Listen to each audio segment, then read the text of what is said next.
It's amazing what you hear people say in public versus what you hear them say in private. Oftentimes there's a big difference.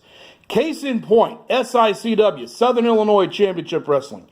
If you follow them on social media, or if you hear the little Sunday night web show that Herb Simmons does every week, you would believe that everything is coming up roses for them, that they have everything in control.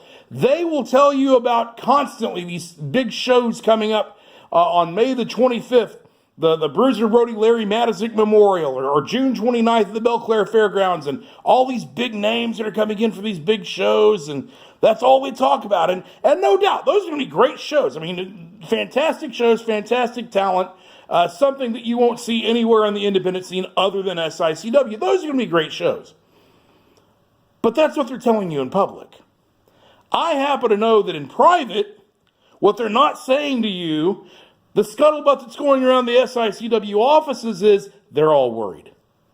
No, not from a business perspective. They're not worried about that. But what they're worried about is Atilla Khan, the international bounty hunter.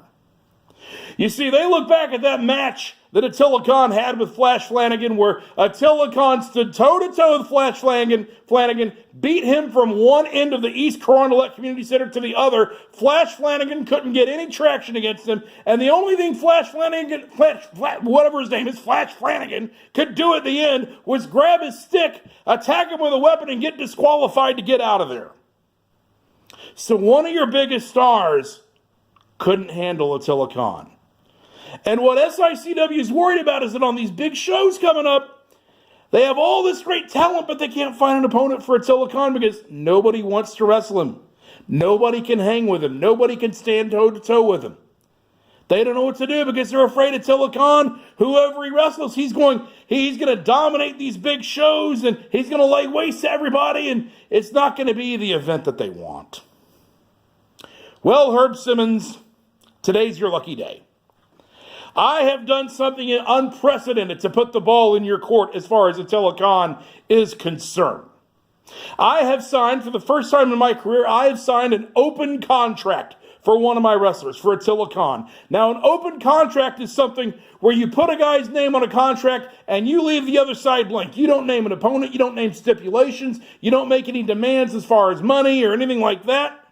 It's something I've never done before because I always like to have negotiating leverage. But I'm giving that up now so that you, Herb Simmons, can find someone or something to put in the ring with Atilla Khan.